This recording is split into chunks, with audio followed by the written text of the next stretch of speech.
Et, on va continuer avec notre cinquième vidéo. Dans la quatrième vidéo, on a eu à voir comment intégrer les templates et on avait utilisé les templates Corona.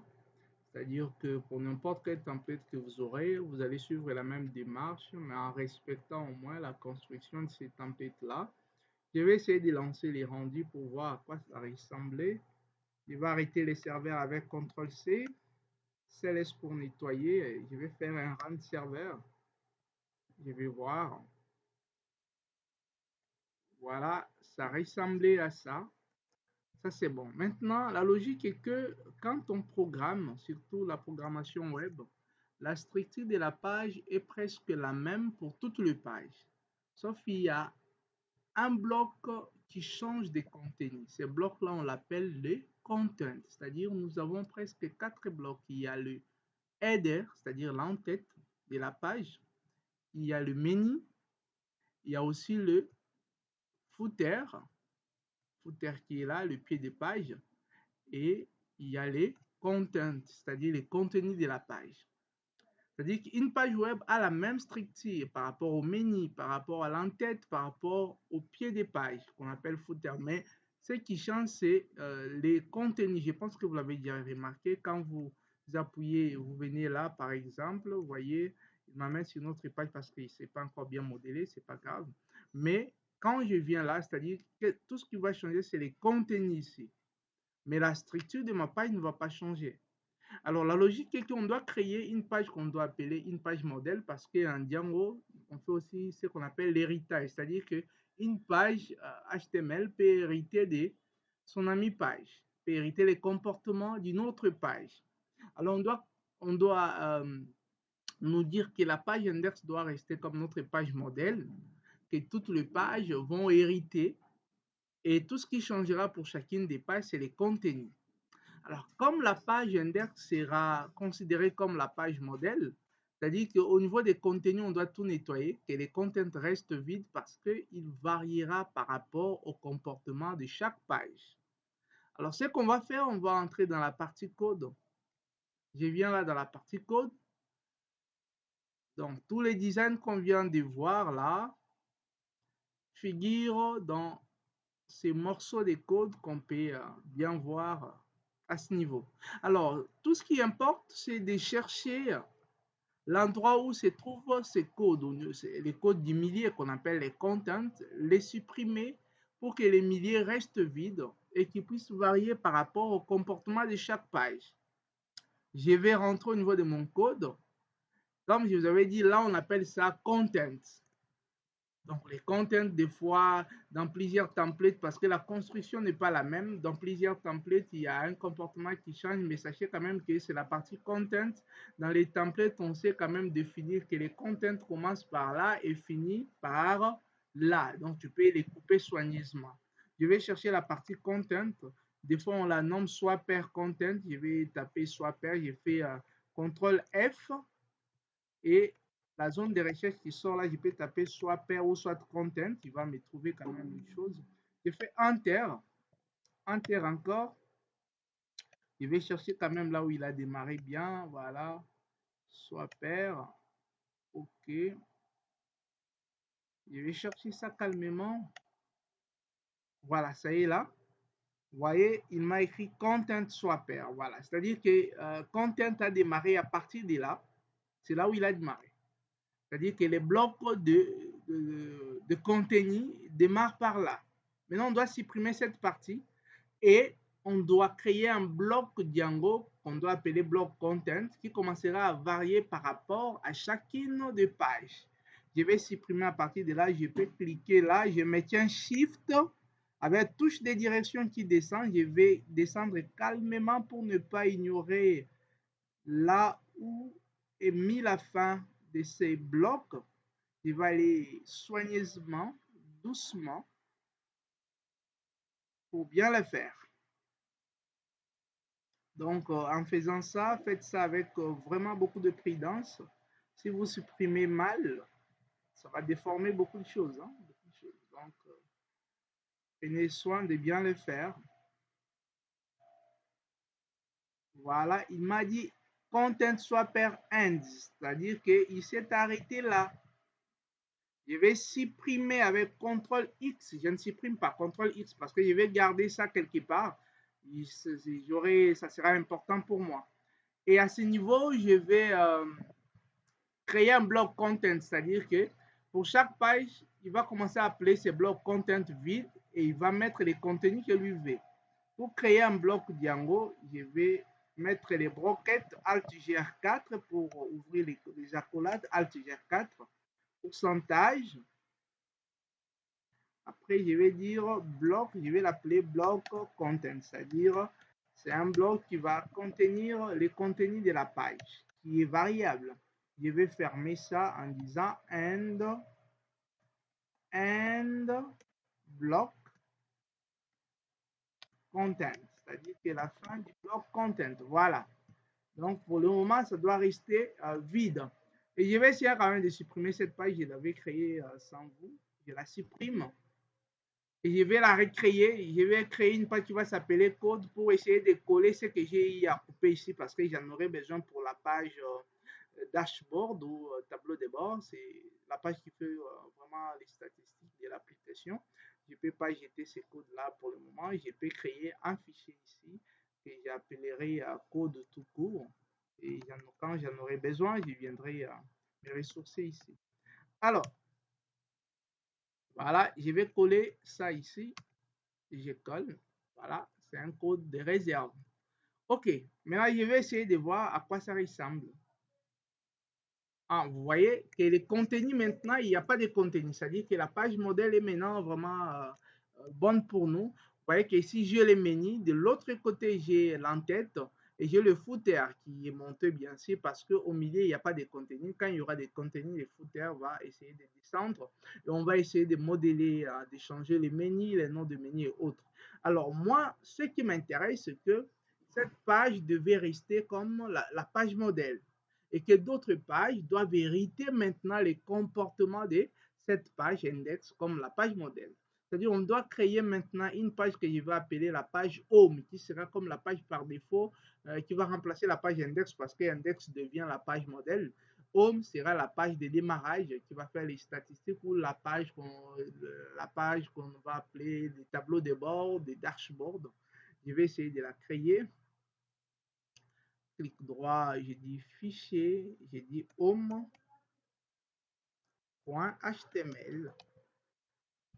Home.html. Alors, je vais dire ici home.html.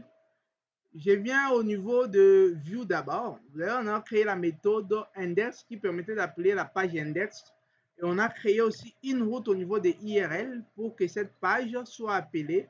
Ici, on n'avait rien mis parce que ça sera la page par défaut.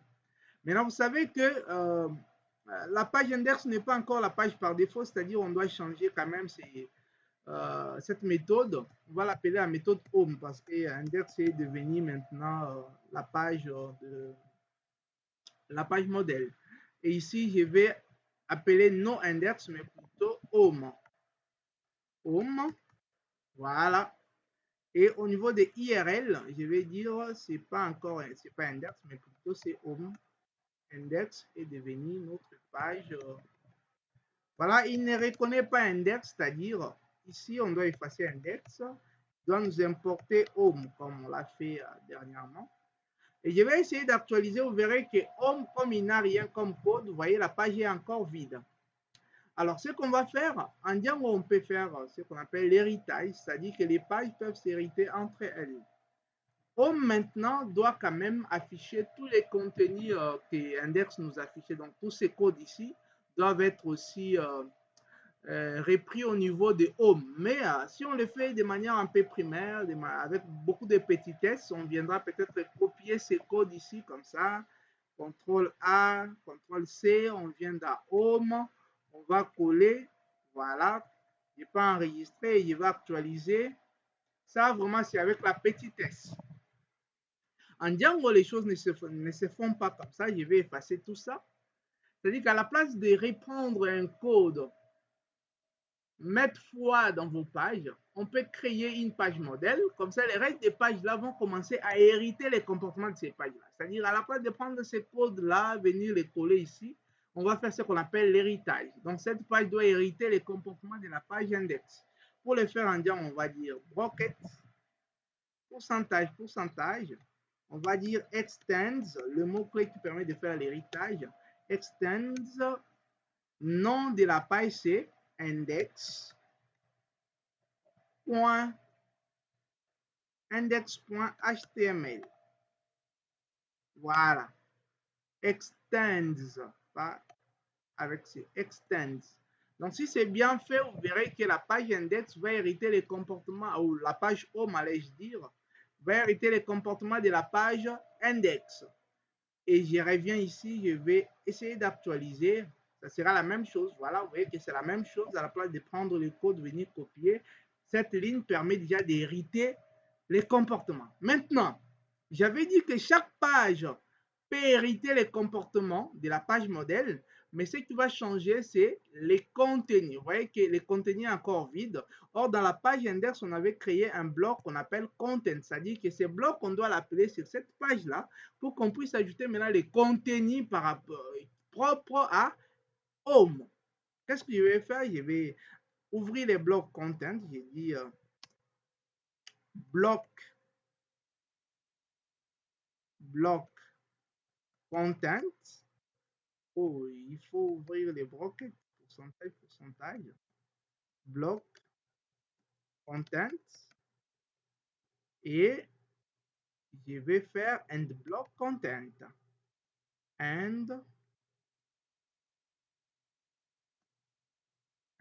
Oh là. Bien là. End block content. End block content. Voilà, c'est bon. Regardez, je vais mettre un H1 ici. H1 par exemple, je dis bonjour. Bonjour, on va dire à quoi ça, on va voir plutôt à quoi ça ressemble là-bas. Vous voyez que j'ai un bonjour ici, les contenus, c'est-à-dire que ça peut changer par rapport à chaque page. Alors, on va revenir là après. Ce qui m'intéresse, on doit aller au niveau de la page modèle, essayer de modifier les menus parce que nous, dans notre application, nous aurons peut-être besoin de 3 menus seulement parce qu'on a créé combien de modèles? Je vais voir, on avait créé des modèles. Il y a les modèles catégories, les modèles produits. C'est-à-dire au niveau des index par rapport à la partie menu, on doit essayer quand même de changer les choses, modifier les textes, tout ça, tout ce qui est important pour nous. Je viens là au niveau du template, index qui est notre partie modèle. Je vais chercher là où il y a les menus là. Les menus, le menu c'est encore noté comment il y a dashboard, il y a table, tout ça. On va chercher ça calmement. Comment est-ce que vous allez les modifier? Moi, je ne vais pas tout modifier, mais vous, vous allez quand même voir comment est-ce que ça se fait et vous allez le faire gentiment de votre part. Et ce ne sera pas assez douloureux pour vous. Je vais essayer de continuer le travail. Je vais chercher où est-ce qu'on a écrit table. Bon, je peux chercher. J'ai fait CTRL F. La barre de recherche sort. Je dis table. Parce qu'il y a table quand même là. Et je vais, voilà. J'ai vu table qui est là. Spam. Voilà, il est là. Il y a les menus là qui apparaissent. Au niveau des tables ici, voilà. Il est à quel niveau d'ailleurs? Ici, je vais écrire ça. Je vais changer. Je dis tableau de bord. Et là, je vais créer un. Voilà, ces menus principaux là, je vais les chercher. Les autres, je vais les supprimer par exemple. Ce n'est pas utile pour moi. Je viens ici au niveau des tables, je vais supprimer ces menus. Ah, voilà, c'est clair. C'est-à-dire qu'il commence ici, il s'ouvre ici, il s'arrête là. Un lit, c'est une balise HTML. C'est-à-dire que vous devez aussi apprendre le cours avoir quand même la formation sur HTML. Quand je vais actualiser, vous verrez que table, il a disparu. Je reviens là, je vais enlever élément. Ça commence là et là. Je coupe, j'actualise. Élément, il est parti. Je vais enlever tout sa char documentation. Je vais garder le P que moi je souhaite. Char, il est là. Je l'enlève. J'enlève aussi icône. Je l'enlève. Ça marche. Je vais voir à quoi ça ressemble now. Voilà, c'est parti. Je vais enlever aussi user page et document. Je vais enlever quand même ça. Et à quoi ça va ressembler? User page est là, il a beaucoup d'enfants. Voilà, il commence là. Parce qu'au-dedans de lui, il y a des enfants que vous pouvez voir ici. On peut même les vérifier. Quand vous ouvrez ça, il y a les enfants à l'intérieur. On va enlever tout ce menu-là. Ça doit partir gentiment. Ça part. Après, document, on va aussi l'enlever. Il part gentiment. Voilà, il est parti. Il est parti. Il est parti là. Ça reste derrière vide. Bon, c'est pas grave. On peut garder ça comme ça. Ça marche. Je vais garder ces deux menus ici, je vais les changer, je vais dire tableau de bord et ici je vais dire, je vais l'appeler menu. Après au dedans ici je vais mettre catégorie et produit comme on n'a que deux modèles. Qu'est-ce que je vais faire? Je vais chercher là où il y a dashboard. Je vais faire CTRL F, la barre de recherche sort, je dis dashboard, dashboard. Je vais chercher, c'est où? Là où on a écrit dashboard, voilà, ça y est là. Dashboard et là je vais l'appeler tableau de bord. Tableau des bords. Tableau des bords. Tableau des bords, si ça s'écrit comme ça, je ne sais même pas, j'ai beaucoup oublié. Je pense que c'est comme ça. Voilà, tableau des bords. Si ce n'est pas comme ça, vous allez corriger. Et ici, je vais l'appeler menu. Après, ces enfants, je vais les modifier comme je vais. Après, je viens ici, je vais chercher basic element. Je vais dire, je l'appelle menu. Menu de configuration. Menu de l'application, par exemple. Menu de l'application. Je l'appelle tout court menu, c'est mieux. Parce que s'il devient trop long, il va créer des problèmes là-bas. Voilà. Il a encore, avec ses enfants, je vais essayer de modeler ses enfants. À la place des boutons, je vais mettre catégorie et après produit. Voilà, ces enfants sont là. Je vais dire ici, c'est catégorie. Catégorie. Catégorie avec S. Parce que c'est un menu catégorie qui va afficher beaucoup de catégories. Après, là, j'aurai produit. Après, ce menu, je ne peux pas encore le supprimer. Je vais l'appeler un rapport, par exemple. Un rapport, on va afficher, on va afficher la liste de produits ou la liste des catégories. On va essayer d'actualiser pour voir à quoi ça ressemble. Voilà, c'est bon. Donc, on a déjà comme ça marche déjà bien. Et ici, au niveau des navigations, on peut changer, on va mettre le nom de l'application quand même, quelque part là. Donc, tout ça, vous pouvez les changer. Là, on écrit logo, là, on peut mettre quelque chose. Donc, tout ça, vous pouvez les faire. Vous pouvez chercher toujours, vous copiez les noms. Vous venez vous coller là. Après, voilà, je vais dire gestion de commande, gestion de produits par exemple, gestion de produits, gestion de produits, voilà, gestion de produits. Et je vais actualiser pour voir à quoi ça ressemble. Voilà, ça vient gentiment. Donc, tous ces noms, vous pouvez les changer. Moi, je ne vais pas faire beaucoup de travail ici. Vous allez quand même le faire. Je vous ai montré déjà comment vous pouvez changer les noms de part et d'autre. Donc, ce n'est pas compliqué pour vous qui êtes aussi intelligent. Donc, c'est bon déjà pour cette vidéo. Prochainement, maintenant, on va voir comment on peut créer de la page catégorie qui va afficher toutes les catégories, comment enregistrer, comment supprimer, comment faire tout ça. Donc, ça sera déjà une bonne chose pour le moment. Vous voyez que quand on clique sur un lien, il ne reconnaît pas la page. Donc, on doit faire les routages même qui vont appeler ces différentes pages pour que ça aille bien. Bravo, on se voit à la 6e vidéo.